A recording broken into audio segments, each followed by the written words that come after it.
From UFOs to psychic powers and government conspiracies, history is riddled with unexplained events. You can turn back now or learn the stuff they don't want you to know. A production of iHeartRadio.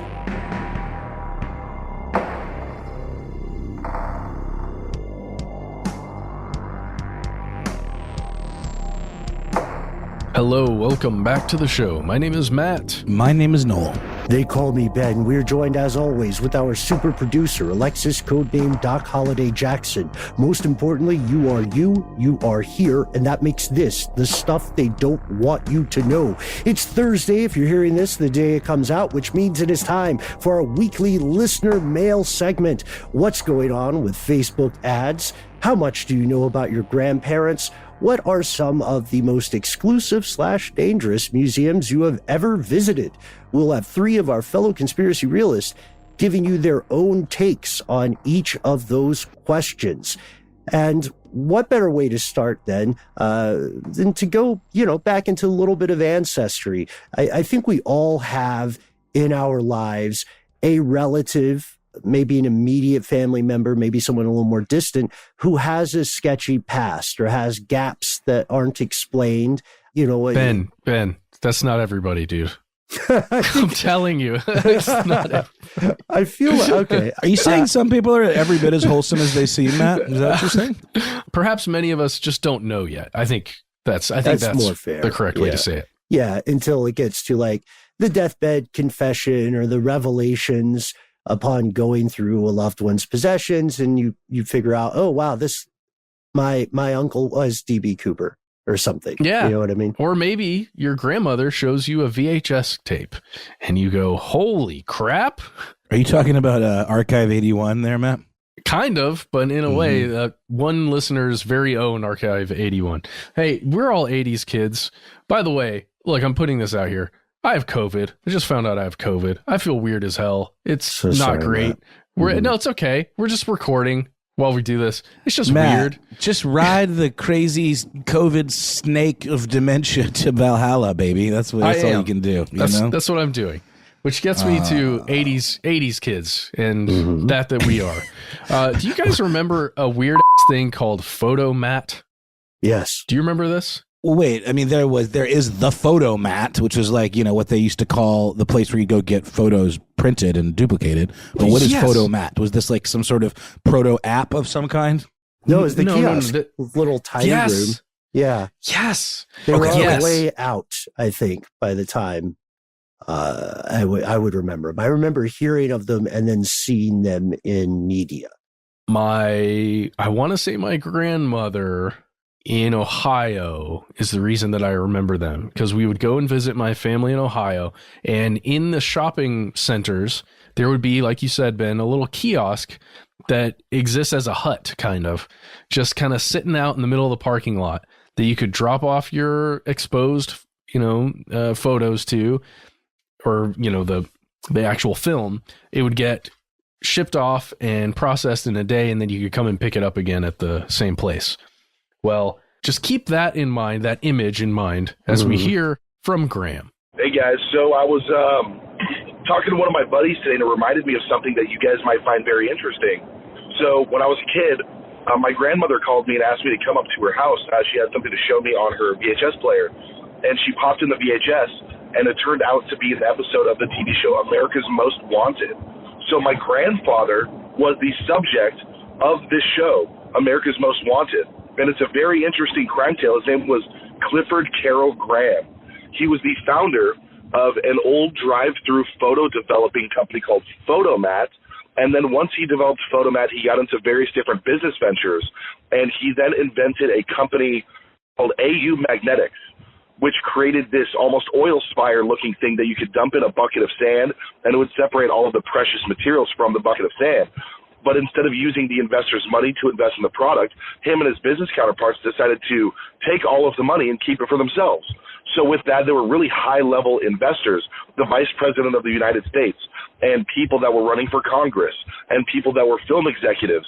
And at one point, he owned the largest yacht in the San Diego harbor, the private yacht in San Diego harbor. And the dude bought Bing Crosby's mansion. And then the FBI said, "We're on to you." and he disappeared. Nobody from my family has ever seen him ever since. And my grandmother's theory is that he got involved in the world of the mob, the mafia. And instead of giving all of the money to the proper people, he decided to keep it, and the mafia offed him. You guys should go check that out. It's a wildly fascinating tale. Hope to hear from you soon. See ya. Matt, we should point out also that yeah, two things immediately. First, I was always bothered by the idea of photomats or even the photo processing centers at, your local drugstore, because there are war stories about what people submitted to those things, embarrassing stuff, evidence of horrendous criminal activity. And there was this brief period right before the cloud-enabled smartphones came in where you could take a picture and not have it immediately be observed by someone else somewhere along the way. But with Anonymous here, I think we should say you spoke with this person earlier today, correct? Yes, Graham is the name that we're going with here. I spoke with Graham earlier today, and I'm going to tell you about that conversation. But first, I want to lay out a couple of things that you heard in that message from Graham. First of all, the full name of the person, Clifford Graham or Clifford Carroll Graham. That's the person who was featured on the America's Most Wanted episode, the grandfather of our caller. That person has a really interesting past, and you can learn a lot about it. There are numerous places online you can go to right now, such as the Los Angeles Times, which has an archived article from 1986 titled "Financier Indicted in Mineral Scheme, Clifford Graham, Missing Since 1985, Charged in $13 million Gold Operation." There's stuff in Newsweek you can read right now, with an article titled "All That Glitters" from 1996. Just all kinds of really interesting stuff that you can read right now if you wish to go check this story out that was described to us. Graham mentions, I think, a vice president of the United States that was caught up in this. I have to make a slight correction there. This person was never holding the office of vice president of the United States, but there was a candidate running for the presidency who was caught up in the whole scheme and was an investor. That person was Jack Kemp, who was running with Bob Dole for the presidency. Bob Dole. You guys remember those two names? I remember Norm Macdonald. That's all I remember too. That's all I remember. That's all I remember is Norm Macdonald. Bob Dole. R.I.P. Surely Bob Dole has passed as well, right? He had to. He was already like 100 back in those days when we remember him. Yeah, Bob Dole. Bob Dole did pass away quite recently, December 2021.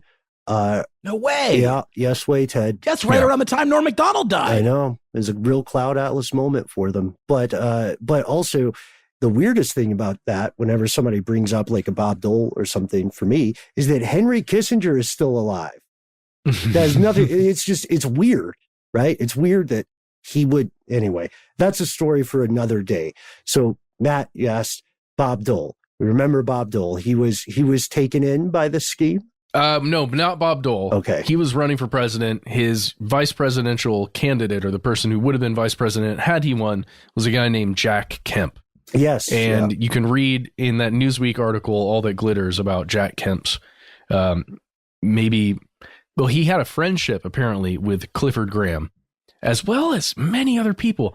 Ben, you mentioned that I talked with Graham, the caller, earlier. Coming out of my brain fog here. Graham mentioned to me other weird connections that this guy, his grandfather, had in Sacramento and San Diego specifically. Do you guys remember Jack LaLanne? No, but I like to see a television personality of some kind. What was his deal? He was a television personality, fitness guru, if you like. He's remembered now as a guy who had a television show. It was one of the first of its kind, where he would show you workout techniques while from your television, and then you at home would work out with him. I remember his face now. Yeah, he's got a show called Beefcake. Yeah, I just love the word. Love the word beefcake. Has he been dramatized somewhere though? I feel like I've seen him in like as a character in like a Once Upon a Time in Hollywood-esque thing. He Maybe was not. Definitely like one of those guys who would play himself in things. Mm-hmm. Oh yeah, Jack LaLanne, like world-renowned guy for fitness, and for health and stuff like that. But this dude was friends with Jack LaLanne, and because Clifford, that's his name, he was a bodybuilder around the same time with Jack LaLanne. They became friends down there in San Diego. He was friends with a lot of very important people, and that's how he got around 100 individuals to invest big money in this scheme, this concept of having some kind of coil, basically, that you could use to separate precious minerals from sand particles, like regular old sand particles, or other mining, what would you call it, like post mining materials? Just like a centrifuge type thing where it like separates out different, types of material by spinning it around? Theoretically, but it's not a centrifuge necessarily. I haven't seen the actual device, and that's just a nature of time at this point, probably. It was a device that was supposedly developed in the 1980s by this company that Clifford started called AU Magnetics. And you can read about this supposed company that they created. It's like, it reminds me just of one of these companies that gets a lot of early stage funding, and then just before it's about to come out, it just collapses in on itself almost. But it's because the technology is too good to be true. It's like a company is developing tech that may possibly do something in the future, but it's nowhere near there yet. And a ton of people get excited about the possibilities of this thing, but that money is not going to go anywhere in the end because it's just not possible yet. Yeah, like that, what was it, the blood testing debacle that was recently? Yes.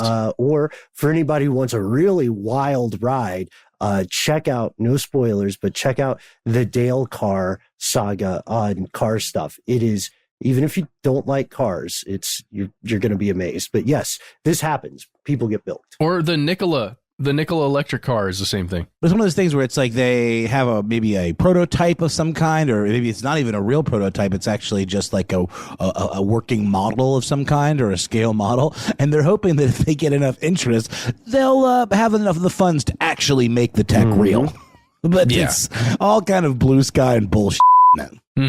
It's just a weird tale, and you can dive into it. I think we should for a full episode, just because this kind of thing, it's something that happens nowadays. And also, this guy has a really interesting story. Like, the FBI was on his heels at all times, apparently, at least according to Graham. And he carried a gun with him at all times. And he may have had some kind of organized crime connection or activity going on, at least according to his grandmother, our caller's grandmother. He was also really good friends with a group of people who started Gold's Gym. Do you remember Gold's Gym? Sure. Muscle Beach, baby. He also is the founder of the founding member of the President's Council on Physical Fitness. If you guys remember being forced to do chin-ups, in elementary school, and Arnold Schwarzenegger yelling at you, that was what that was about. Well, it went all the way back to 1963. He was also in with big business with Dow Chemical. Yes, some family members of Dow Chemical actually put money into this AU Magnetics thing. The Madoff thing. Never, if you're going to execute a grift, you got to be very careful which wealthy or ruling class people you swindle, right? Because like if Bernie Madoff was just ripping off poor people, he would have a couple of islands now. But he went after the people who write the laws, so they got him. This dude really did buy Bing Crosby's mansion, and he really did own the biggest yacht in San Diego. Just cool. Like, it's true. He just had that kind of money, and something happened, and he ran off with the money, or he disappeared. Disappeared.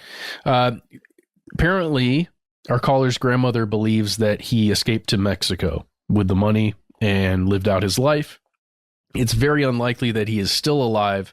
Our caller's grandmother just celebrated her 90th birthday, and he was quite a bit older, so he would be right around 100 years old today if he were still alive. Possible, but it would be extraordinary, especially given that the kind of medical care you would need at that age would increasingly raise your chances of popping back up on the radar. Agreed. So again, there's a lot here, guys, but I think for today we can kind of leave it at this. If you're interested in more information, look up Clifford, Clifford, Graham, Graham, and you will find that stuff. If you want to, I don't know if you can actually get a hold of this episode or not, but America's Most Wanted, Season 7, Episode 2, which first released on January 4th, 1994, will have his story. Yeah. Well, you can find it, I bet. To quote one of my favorite sci-fi movies, you can't stop the signal. But the signal from 1994? It's somewhere. It's out there. I don't know. It's out there. My question was it ever digitized and not by somebody with a VHS player? I'm not sure. I would just say it's such a popular show, though, that it would make sense for someone to digitize it for syndication purposes, no? Maybe. America's Most Wanted feels like a very time and place kind of thing, you know? I don't know, dude.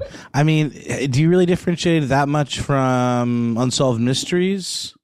I guess you're right. America's Most Wanted is kind of the television version of the Jail Report, you know?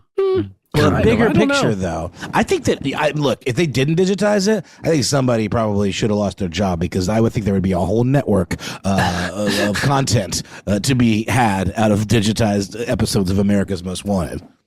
Certainly an audience for it. I'm checking on that too. I just popped over to a couple of places, and I'm looking to see if it's on some kind of streaming service, but I'd be surprised if it wasn't, just because it had so much attention. So far, just where I'm sniffing around, it's already much easier to find Unsolved Mysteries. Fox.com allegedly has full episodes. Allegedly. Okay, I like how you think they might be shady. They're secretly run by Graham. Well, now, right? Here's the thing. They've got an updated America's Most Wanted show featuring Elizabeth Vargas rather than the America's Most Wanted John I Walsh. remember. Yeah. Wait, Paul Holes is involved in this too? Oh, boy. Well, I think that's it on this story, guys. Why don't we take a quick word from our sponsor, and then we'll be right back.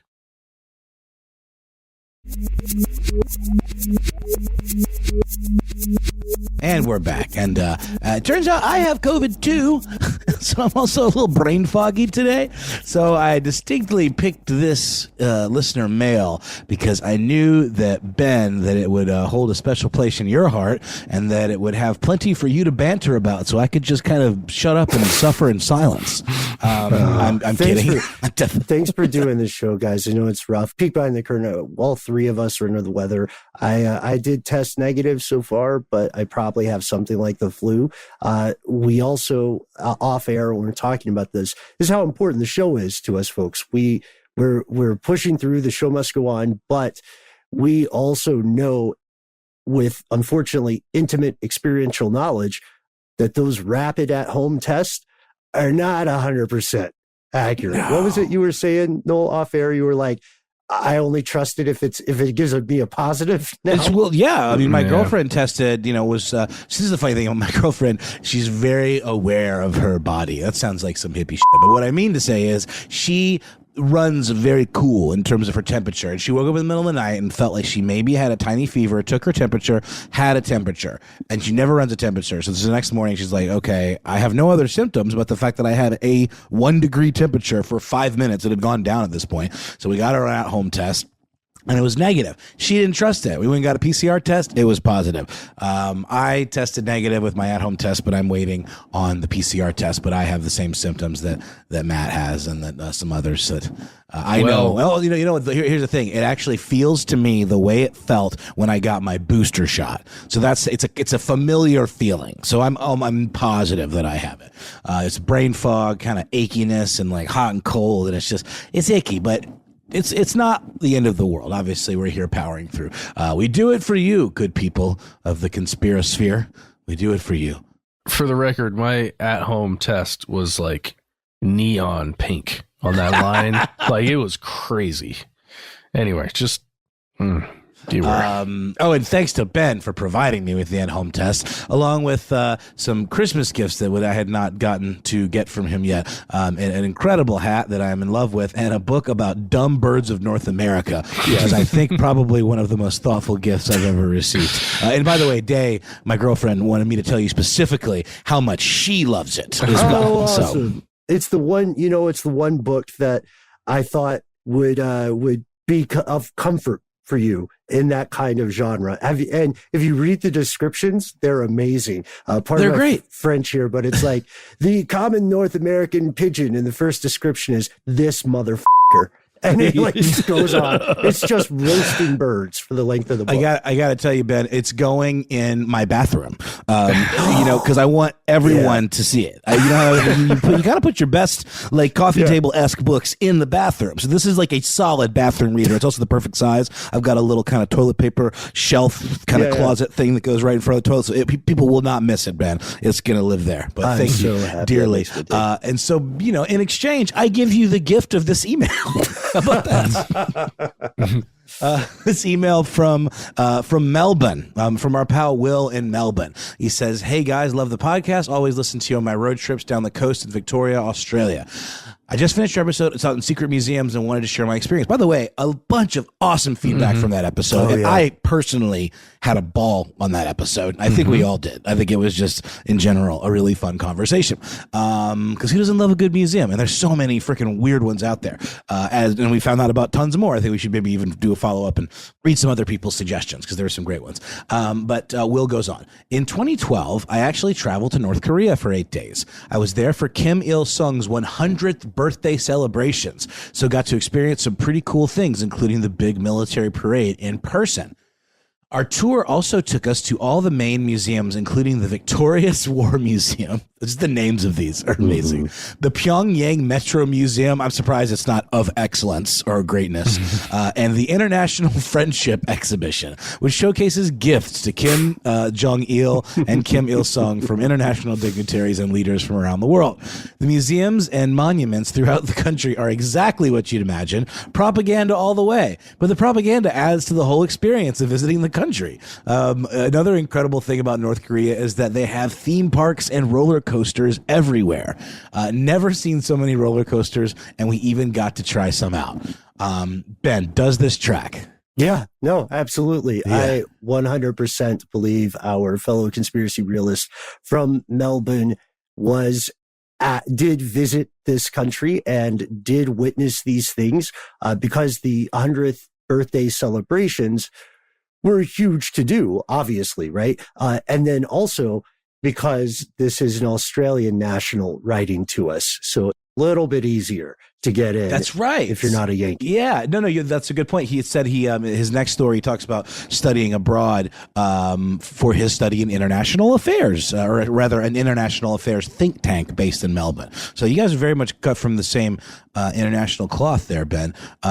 Was there anything else about, I know you just went to the DMZ, where you say they're really into birds, right? Yes. and there's the DMZ in and of itself is like a mini museum, kind of, right? Yeah, that's a good way to put it, because the DMZ is off limits to the vast majority of humanity. Obviously, it's kind of like a nature preserve in some ways. You will also see so many relics of the days before the armistice, right? Because the two countries are still technically at war. The thing about theme parks and roller coasters is also a really good point, and you don't hear like the Western media report a lot of that stuff. I would be very interested to hear about the food. I don't know why that's always one of my first questions, is the food. But yeah, you'll also see on both sides of the border, you'll see like tourist industry things that you buy. Right? Like, I was surprised by the preponderance of gift shops on the South Korean side of the border, right? Who doesn't love a good gift shop?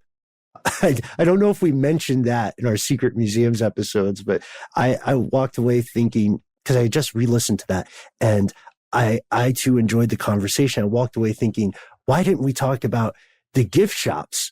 Like, does the CIA museum have a gift shop? What can you buy there That would be so cool. We need to find out.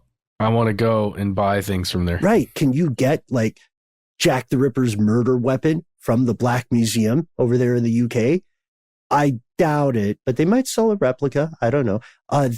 So the coolest thing here so far, I don't know what you guys think about this, but have you seen pictures of the Friendship Museum? It's worth a look just because it's all like you said, Noel, it is all tokens of appreciation that have been given to the leaders of North Korea. And it's got some pretty baller stuff in there. It's huge too. Are there any mummified animals, perchance? Just wondering. Oh, that's asking for a friend. That's a good question. I'm not sure what their weirdest or most unique things would have been. North Korea was formed well after the European mummy fad or mummy craze when they were, dissecting mummies and when they were burning them for cordwood and destroying ancient history for kicks. So they wouldn't have been around to get a mummy at that time, but I could absolutely see it being a gift that a foreign dignitary would want to give somebody. But they have something like mammals, right? I think there's a weird thing apparently with dictators and taxidermy. Oh yeah. Yeah. Allegedly Fidel Castro gave him, I think, a crocodile briefcase. So like crocodile skin for realsies. Mm-hmm. It's pretty posh. That is posh. And then you can sort of, what's interesting about those museums is you can learn a lot about the relationship between two countries based on the gifts. Like a very big, prestigious, unique, distinctive gift is probably going to come from a communist country, right? At the time, because DPRK still describes itself as practicing juche. Juche, by the way, just basically means subject. It's the ideology breaks down quickly. That's what I'm saying. But then if you see somebody who maybe doesn't have either the wherewithal or the budget to send something, or they don't have the inclination to send something very big and impressive, you'll see different associations sending more modest gifts. Like the chairman of the Journalist Association of Kuwait sent a set of pens, which is nice. You know what I mean? But obviously he was like, we can't kill a crocodile for this guy. But you know what the Sandinistas did? Of Nicaraguan fame. They allegedly, again, according to Atlas Obscura, handed over an upright, grinning alligator who was holding out a wooden tray of cocktail glasses. Finally, said that. That's fun. That's festive. That sounds like a New Orleans like dive bar like joke. It does. It would be at the Star Bar here or something. Yeah, or House on the Rock. Yeah. There's one fascinating point that we should make. And I'm frankly, no, I'm super excited about the second part of this letter too. But there's one fascinating point we should make, which is that while these may seem uninteresting to people who are more aware of the wider world, or people who can go on the internet and look at any number of crocodile skin briefcases and what have you, we have to remember that when we talked about the demographic, the intended audience of a museum, the intended audience of the Friendship Museum, I would argue, is not outsiders. The intended audience is the people of the DPRK. And in that museum, they're going to see a lot of stuff that they would not normally see, right? It's like when you go to any new place, especially if you go to a foreign country, you're going to be amazed by stuff that people have just quickly normalized and accepted. You know what I mean? Like I've clearly looked like an idiot so many times in so many places because I'm just baffled. You know, I'm like, do we really need guards with semi-autos at this McDonald's? Or like, what don't vending machines sell in Japan? The little things can amaze you. So a lot of times when DPRK nationals are visiting this museum, we have to understand that they're seeing stuff they have never seen before unless they've been to that museum before, which is, I don't know, profound. Agreed. We'll go through the second part of the email now real quick. He goes on, Will, that is, in 2017, I was lucky enough to visit the Foreign Museum of the Islamic Republic of Iran in Tehran as part of a study tour with an international affairs think tank based in Melbourne, Australia. We were actually sponsored by the Iranian government. And as part of the tour, our group met with members of Iran's foreign ministry, and they took us on a tour of the ministry building, including the museum underneath it.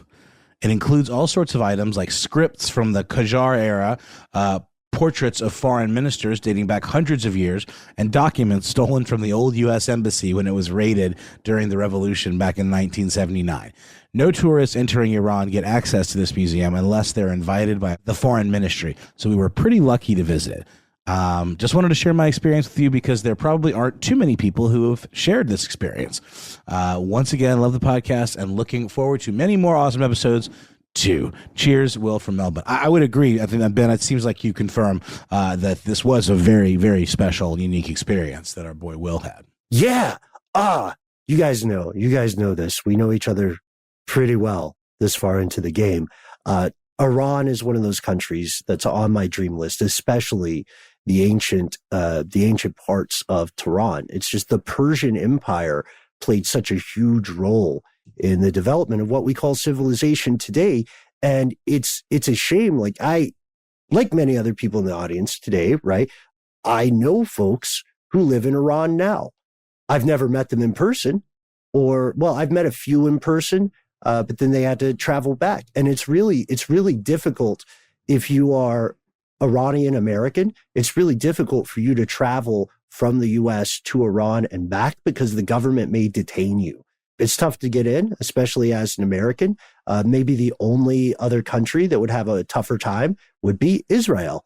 So it's the odds against us seeing this museum are very, very high. And Will, I don't know if it's, obviously that's quite a coup, although coup would be a poor choice of words when we're talking about Iran, wouldn't it? It's an awesome achievement that you got to see that. There's so much history there.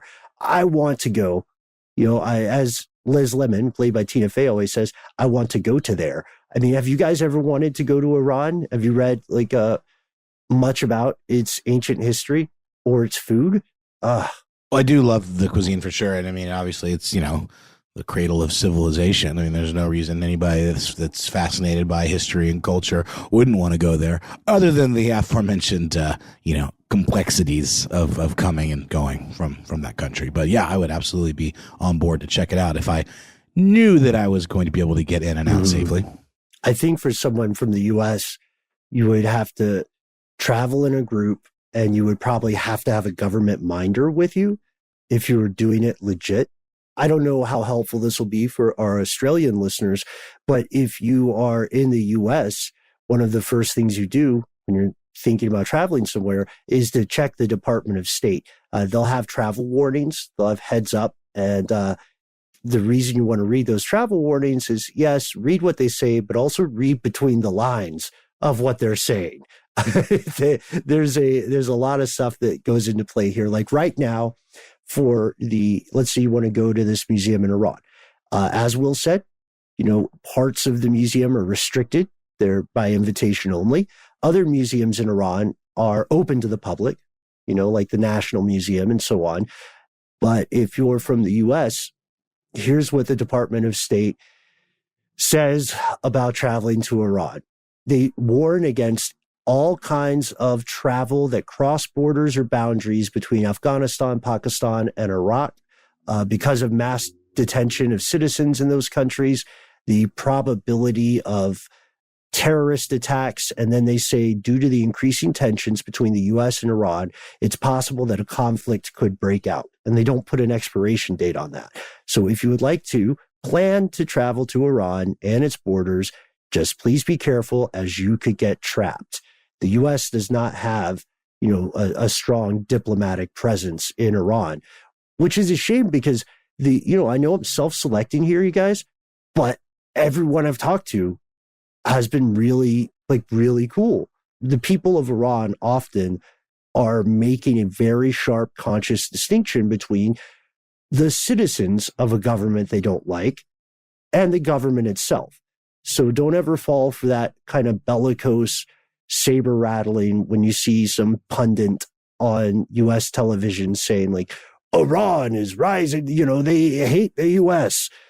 The government the government of Iran definitely doesn't like the government of the U.S., but I'm pretty confident that if you got like the director of the Smithsonian to hang out with the director of this cool kind of secret museum in the Foreign Policy Building, I'm sure they'd get along famously. You know what I mean? For sure. How do we get an invite? How do we, Will, pull some strings, man. Get us into Iran.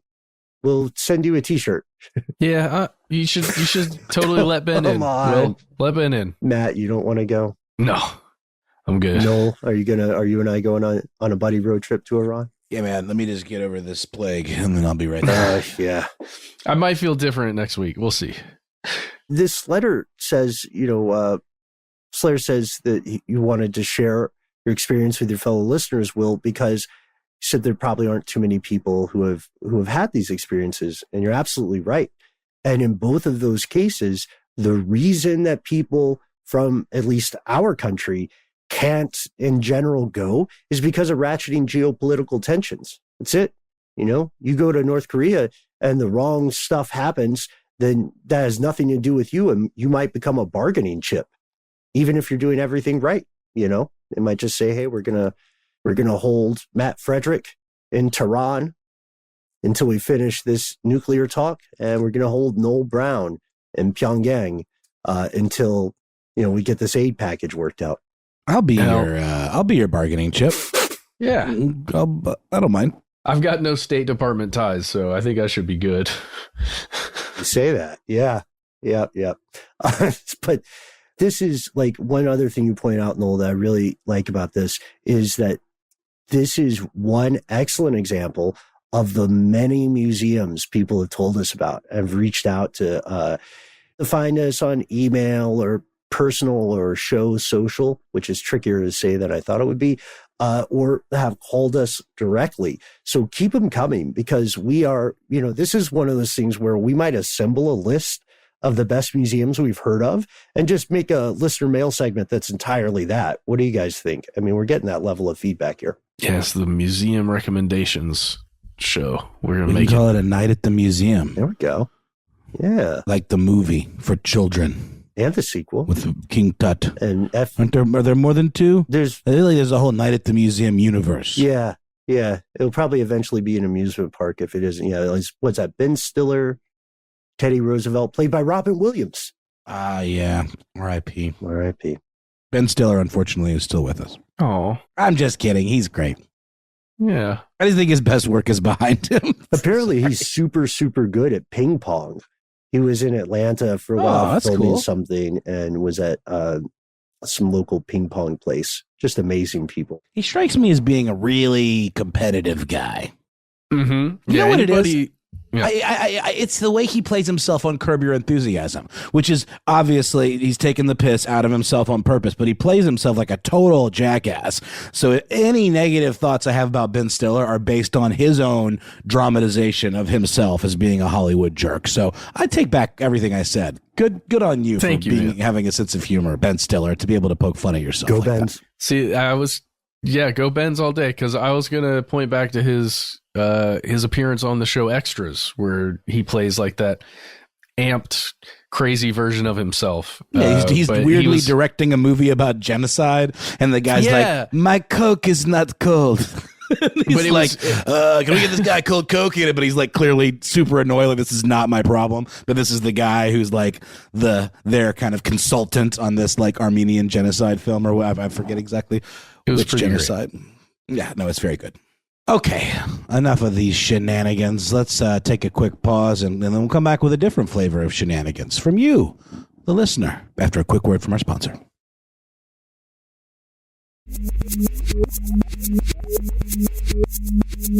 And we have returned. We're heading back to the phone lines for an interesting conversation. This is going to be somewhat informal, but I think it's an experience that everyone will be familiar with if you have in any way at any time participated in the social media platform Facebook and its subsidiaries, Instagram, and probably later this thing they're calling the metaverse. Check out our episode on that, by the way. That was a fun one. All right. So without further ado, Let's hear from Anonymous. Hey guys, long time-ish listener, first time caller. I just started listening to you guys again after I picked up my old/new job again.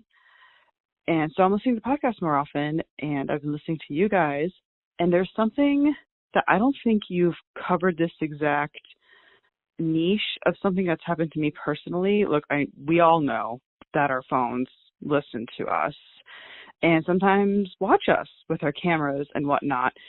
But have you ever heard of someone being like, I was just thinking about X product, and then literally 5 minutes later, they see ads for the specific product, like on Instagram or Facebook? That has happened to me a few years ago. I was thinking about this small company called Mayday Designs, I believe, and they make notebooks and stationery and stuff. And it's a small company. It's all online. And I was just thinking while cleaning my room, oh, I should see if I need new notebooks because I think I'm almost filled. My phone was on the table in the kitchen downstairs, and I was upstairs in my bedroom while I was thinking about that. And I realized my phone wasn't with me, so I went down to grab it, and I'm like just scrolling through Instagram, the usual, and then bam, there's an ad for that specific company with the exact notebooks that I had. And I hadn't bought anything in a year, and I haven't looked about their Instagram account or anything like that. Like, just thinking about that notebook, and then all of a sudden I get that ad. I don't know. It really freaked me out. And I've told other people about this, like, over the years, this exact story. And I've had people say, wow, that's weird. I was thinking about how I wanted to, for example, I don't remember the exact restaurant, but for example, they were like, I wanted to go to Arby's, but there really isn't Arby's around here. Or I know I shouldn't eat out as much. And then the next thing that they knew, they're scrolling through Facebook, and there's an ad for Arby's. They didn't say anything out loud. They didn't look up on the internet. They were just thinking about it while in their car on their drive home from work, and then bam, ad for Arby's. So have any of you guys experienced that or know someone who has? Because it really freaks me out. And I'd like to know what you guys think. If I'm just connecting the dots, because our brains are kind of like, wired to do that, like making connections and stuff. But it happens not often enough for it to be a coincidence, and yet it's happened to enough people that I feel like there's something else going on, and it freaks me out. Let me know what you guys think. Love the show. Looking forward to hearing back from you. Okay, bye. Well. I mean, we talk about this all the time. Yeah, this is one of those things that you'll always see think pieces on, and they come out and say, no, Facebook is not monitoring you the way you think. It's not listening to you, et cetera, et cetera. But I'll be honest with you. I don't buy it at this point because I know exactly what Anonymous has experienced. Has something like this happened with you guys? Dude, we were just talking about it recently. I think it was on the show about the Ridiculous History shirt. Like with young Casey Pegram as a child, and you were on a call, I think, with some other folks about the thing, and I was not on this call. But you told us after the fact that it came up about this shirt, and then abracadabra, all of a sudden you get served the ad not only for Ridiculous History shirts, but for that shirt, and all of this. I just think it's so obvious. It bothers me that they just keep vehemently denying it. Because I just think it has to be true. It has to be true. I've seen it so many times. Yeah, friends, family, we've experienced it. That's why a lot of people use proxies, ad blockers, or just get off Facebook altogether. Matt, back when you were a little more active on social media, did you ever run into stuff like this? I know we talked about it at length over the years.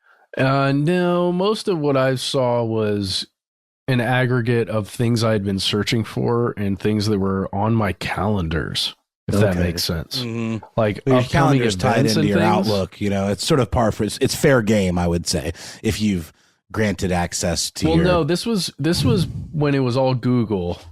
Right. Several years back, everything was Google, and everything I did, everywhere I went, everyone I communicated with was essentially Google, unless it was done, for work. And I would just notice that stuff would get served to me when I was either on a social media, app, or if I was just browsing and I was using Chrome. It just seemed like there was weird connections, but I couldn't prove any of that. Anyway, I've got more to say, but let's continue the conversation. I'll tell you my theory. Your theory, okay? Because I think everybody does have a theory here. Yeah. Oh, I was just gonna say, Matt, you're referring to something that we do know to be a thing, confirmed.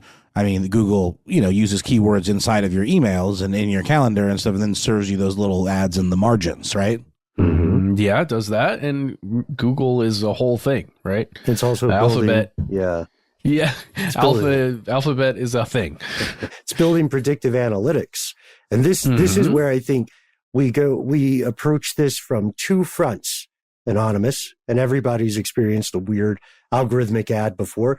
The first front will play skeptic. We'll put on a skeptic's hat, right?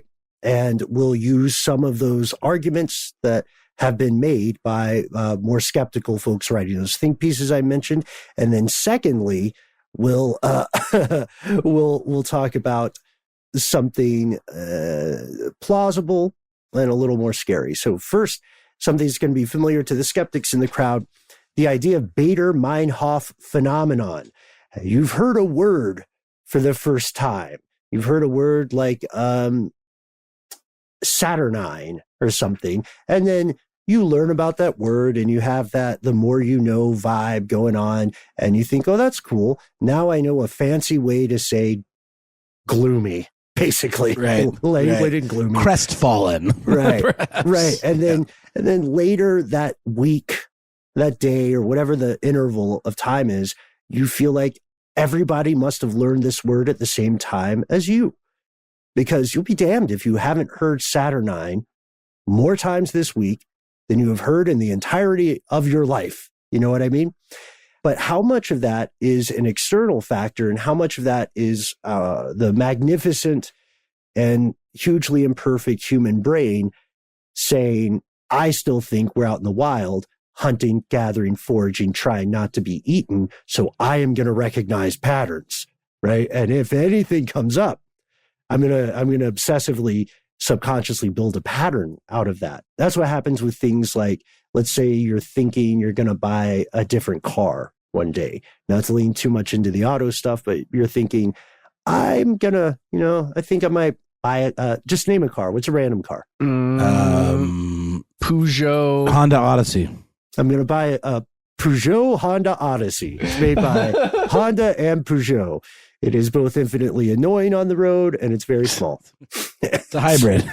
So Bader-Meinhof, what you were experiencing then is you're like, I want this hilarious Peugeot Honda Odyssey hybrid. And then you start seeing them everywhere on the road. And you start thinking, wow, these vehicles are really popular, despite the fact that they're a terrible idea. They're really, really popular.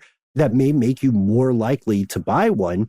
But what's happening instead, again, this phenomenon argues, is that your brain is just prioritizing those and bringing them to your attention. So you might be passing hundreds of Honda Civics, which for a long time was the most common car in the US, but you're not noticing those because that's not your vibe. You want your weird microcar van or whatever. And this could be something to play here. That's a skeptical argument. It could be that you just noticed an ad because you were already thinking of this thing. However, I don't think that gets us to an explanation. I think there's some problems with it. I reject that. I know what that is. I know what that feels like. And I think we all do. And I think we've all kind of learned to recognize that for the most part for what it is. But the thing with and again, just to be clear, we're talking about verbal things that are said verbally, right? Just to make sure we're in this case, no. Our caller is saying she thought about something that she wanted and then saw it. And then it occurred. Okay. But then I would argue, I'm not trying to, impart intention on our caller, but I mean, I would argue that if you thought about something, chances are you searched for it a little bit.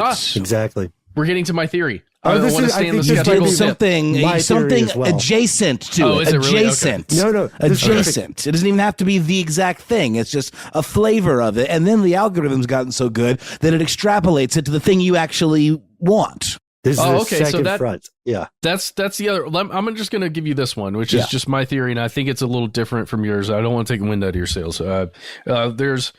I think we get served so many ads so often, especially if we're on a social media feed. If you think about something like Instagram, where you're just scrolling through, looking at posts, even if it's reels, it doesn't matter, anything like that. You are getting served ads, generally 1 out of every 3 things that you look at. I think that's about correct. Maybe a little more, maybe a little less. I think we are exposed to so many of those as we're just scrolling that they don't register in our even short-term memory. They just fling past us. But maybe enough of our subconscious, or, that part of us that just, again, that the part that needs us to stay alive and has done that since we've been evolving, a little piece of that grabs this, maybe let's say 10% of that ad that flew past our eyes. And if that's occurring, I don't know, I'm losing my train of thought. COVID brain. But I do think that you could be served an ad. You're being served ads for certain things because of what the algorithms think you want. And maybe our caller is somebody who has in the past purchased these, what was it called? Mayday designs? Something, Maydays? Yep, Mayday yep, designs? Yep. Something like that has been in her past. She's made a purchase before. They've been advertising to her because it's around the time that she should be buying some more. And she recently saw one and just doesn't even register that she saw an ad recently. Remind me the thing in her message that made it so incredibly remarkable. Well, what's the detail that I'm kind of forgetting? Her phone. She just had a thought in the moment. Her phone was physically away from her in another part of her domicile, and she had not spoken to someone else around their phone about this. So typically the conspiracy theory is that the phones are listening, right? And then making ads based on conversation. I've tried some of that. There's got to be more to it than that, though, because I was trying to get ads for really, really expensive things. So I would literally, sit with my phone and just whisper like, I want to buy a yacht or trips to Monaco, and just, the most obnoxiously wealthy stuff I could imagine, like get young blood, stuff like that. Shout out to our blood episode on Modern Vampires. But there is some sand to this, because no sales to take the wind out of here, except maybe this theory from Facebook's part. What most people don't know, and what I would say most people can't access, would be the level of information that exists about your habits, the depth of the persona that has been built around you. Matt, you said something really interesting with the idea of a time interval. Is it time for Anonymous to buy from this company again, right? Or is it time for us to enter in a new pitch, right? Like, we've got travel records, either through third-party purchases like airline tickets, right? Maybe records of gas purchases that you've made in a road trip or something like that. And then maybe you have established a pattern that you drive up to Kalamazoo or whatever every year around Christmas time. Sure. You might get ads for that because you are becoming your patterns are becoming predictable. And this is not illegal. This is not saying that Facebook is evil because of that. They're buying this from third-party brokers. A lot of the TOS, terms of service people sign, explicitly allow for that secondary stream of income to form. Well, no, I mean, you could argue it's exactly what the system is meant, how the system is meant to evolve. I mean, it's not only is it not illegal, it's efficient. They're fine-tuning the system to serve you more relevant ads. I think the advertisers and the advertising industry and the people that are, responsible for the code that is creating these algorithms that are more accurately serving up ads, they all know that stupid conundrum where you buy the thing and then all of a sudden get inundated with ads for the thing. They're aware of that. and they're trying to do something about it. And this is what they're doing. And I would argue that over time, it's just going to get more and more subconscious. You know what I mean? Where they're going to be able to assemble pieces of a psychological profile and then tell you what you want before you even know you want it. Maybe the moment you want it, based on what you were just looking at 5 seconds before, that then is the last piece of the puzzle, and click. There you go. You get the thing. And you could argue that that's great, that we want that. Sure. Or you could argue that it's dystopian and terrifying, or it's somewhere in the middle. Well, it's definitely playing fast and loose with the concept of consent. You could say that these companies are getting consent from their end users, or, their end users are the product here, but they're not getting informed consent because they are not aware of the capabilities that this technology bestows. I want to end on, I love exploring this, going to explore it more, but I'd like to take the theory that Matt and I were cooking up and take it one step further. And this is the part that might freak you out a little bit, Anonymous, along with any of our other fellow listeners who have experienced something like this. What if that advertisement was not somehow reading your mind or predicting a time interval? What if the thought that you had was created in some way by a similar algorithm? And before this sounds too sci-fi and woo-woo, I'm not saying that there's a bunch of Minority Report-esque sensory deprivation tanks where people are like, make this person think of stationery and pens. What I'm saying is, perhaps the best way to explain it is through example. We're going to have an upcoming episode about how memories can be altered.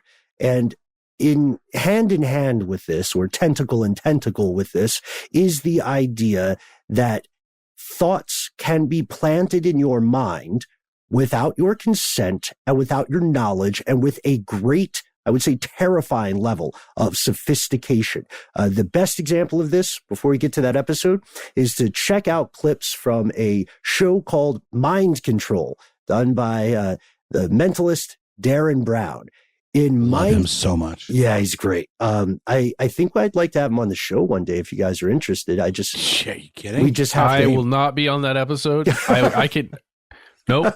I wouldn't be able to handle it.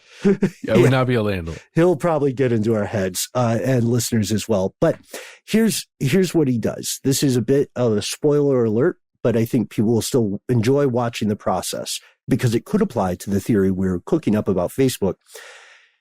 In this clip from this show, there's a thing called Animal Heaven, and Darren Brown has invited 2 willing volunteers from an ad agency hotshots. Picture like modern Mad Men, kind of. He's invited these folks to help him create a logo and a catchphrase for a pet crematorium, which, sounds like something you would need some professional help with, because pet crematoriums are not something a lot of people like to think about unless they have to. So he invites them in and he says, okay, I'm giving you a limited amount of time just to, meet me in this office. You'll have a limited amount of time to give me a logo, give me a tagline, that kind of thing. So he lets them have their limited amount of time. And then he says, okay, what'd you come up with? They show him what they came up with, that they just made up themselves in the collaboration. And then there's a moment where he verifies that days before they came on the scene, he had his own idea, and it's the exact same idea. So how did he transmit that to their mind? How did they confuse someone else's thoughts or cognitive commands with their own creative process? The answer is fascinating and terrifying because it's not as difficult as you think. And in that one, he explains a little bit about what's going on. I don't know. Should we spoil it? Should we tell them what it is? Yeah, I mean, I think you should. Just some people may not be able to access that at this moment. But it really is creepy. If you can control what people see, and, this is kind of what goes back to the thing I was talking about. If you can put something in front of someone's eyes, you can get them to think something, even if it just happens in a flash and you don't even really notice it, but it goes past your eyes or it goes past your ears. It's in your head, I promise. Yeah, exactly. So let's break down what happens here. So we mentioned that these ad executives, they don't know what they're going to be working on until Darren announces it to them. But they are on a ride in someone else's car from a meeting point to the office. And on that ride is really where the magic starts to occur. If you play it back, which they do at the end of the program, if you play it back, you'll see that everything these guys are passing in their car ride is subtly reinforcing the same imagery, the same symbolism, the same phrases or logos. So they have been unknowingly sort of irradiated with this information. And I don't think irradiated is an unfair word here. They have been irradiated with this information such that it is in the front of their mind, even if they don't know what's happening. This is a powerful thing. This is also part of how you can change people's memories without them recognizing what's happening, and of course, without their consent. And that may be what's happening here. It feels like a lot of work, because frankly, Darren Brown was doing this with a huge budget for a show. He had a team of very smart people helping him. It was analog. Everything was carefully controlled. But it is possible.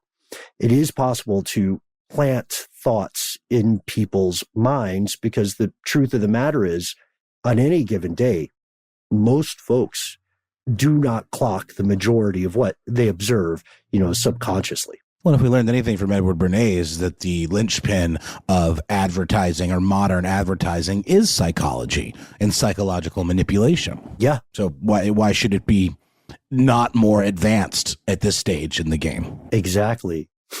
What do you think, Matt? What's on your mind? Also, shout out to Meadow. Oh, yeah. Shout out to Meadow. Meadow's really giving me a hard time right now. She wants to go out. Meadow Soprano? Meadow Soprano. Yep. It takes me back to something you mentioned that you Darren Browned in my head, Ben, accidentally, perhaps. Aziz Ansari's most recent stand-up special. He just makes a really great point about social media and phones in general and just our activities. It's a very heartfelt special, by the way. He does it at the Comedy Cellar, which is the first place he ever did stand-up. Just shows up as a surprise. Good. Yeah. But man, I would recommend people watch that. Think about that. It makes me think about this whole conversation, makes me remember why I got rid of social media.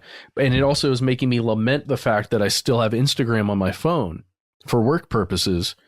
And I find myself scrolling on that stinking thing all the time. And I just want to burn it. See, I hear you.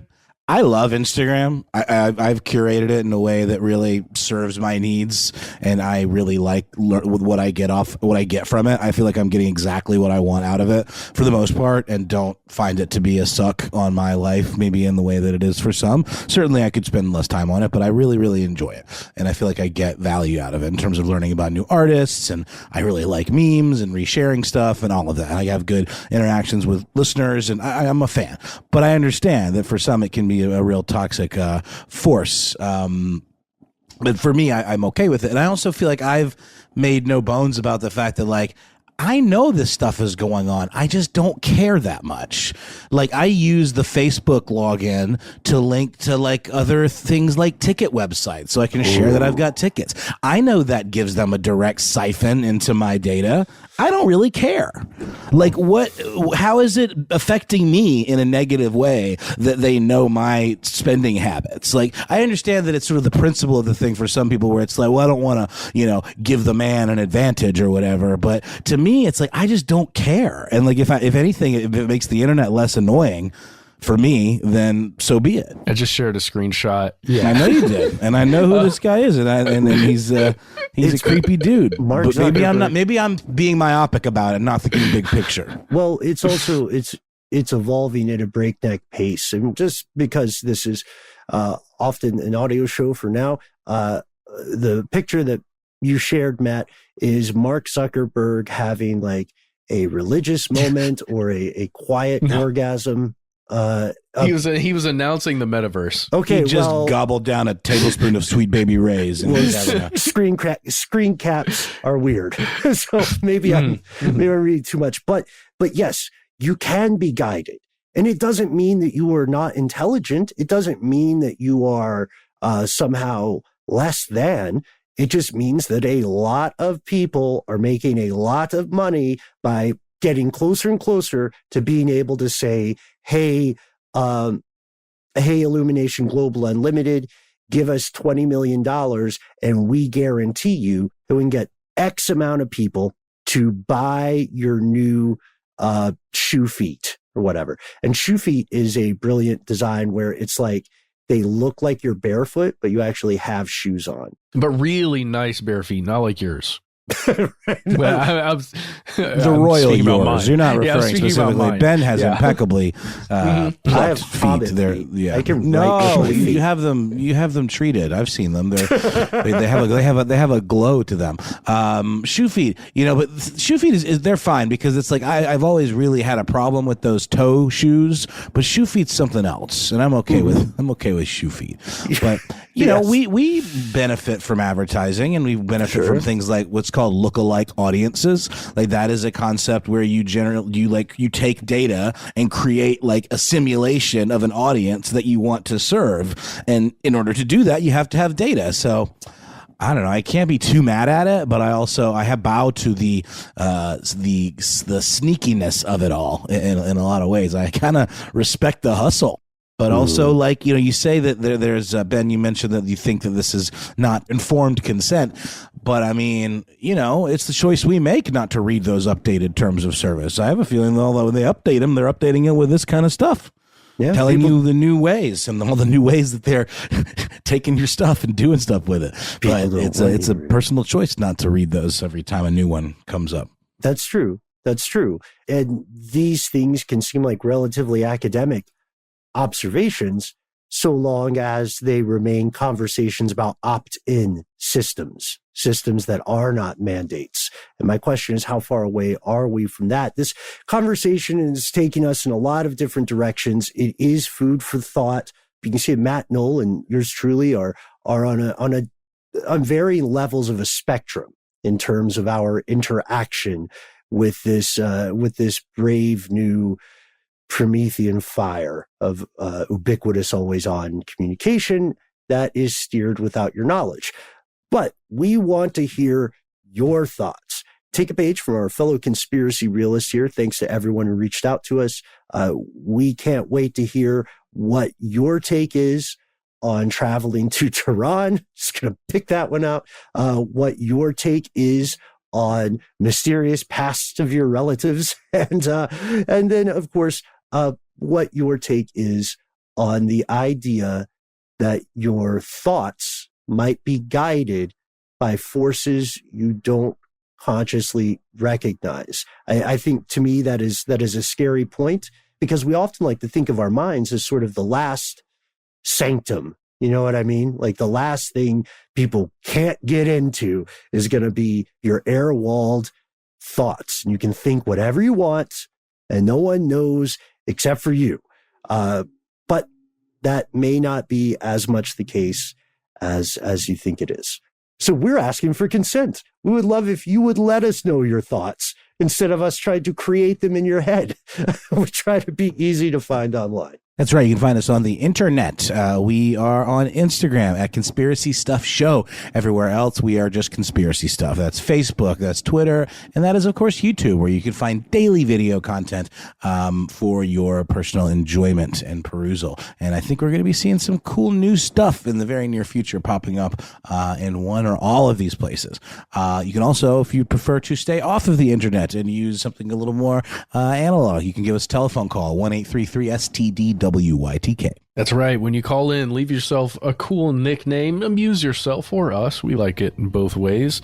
You've got 3 minutes. Say whatever you'd like. We do ask that you please tell us we have permission to use your name and voice. If not, tell us you don't have permission to do that because you want to remain anonymous or you don't want your voice to be heard. Just give us those details. We would really appreciate it. If you've got more to say, then you can fit into that 3 minutes. Instead, why not send us a good old-fashioned email? We are conspiracy@iHeartRadio.com.